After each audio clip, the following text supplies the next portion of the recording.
So guys, ito po yung floor plan na ginawa ko para sa plano naming bahay. So 2 bedrooms lang po ito with 2 CRs, dining, kitchen, and living room. So punta tayo dito sa PDN niya guys. So ito po yung pinaka living room niya. So nilagyan ko na lang yan dyan ng mga accessories, pero wala pa talaga yan.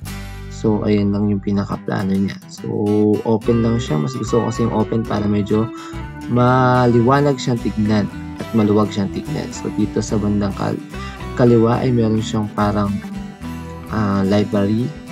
Yan, sa tapat siya dyan ng dining. And ito po yung ating kitchen. May pinto tayo pa punta sa likod, syempre. At ito yung 3 doors na makikita nyo. And meron siyang organ para sa ating misis. Ayan. So, ito naman po ang first room natin.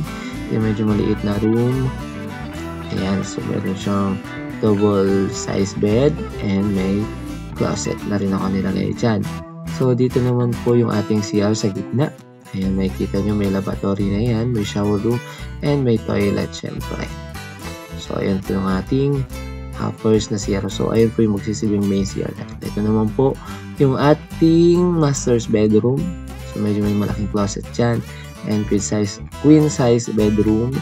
Then, may sarili po siyang CR. Medyo maliit lang pero goods na rin siya para sa private CR. So, ayan po ang ating floor plan. Sana po ay magkatotoo siya. Hey, bye-bye!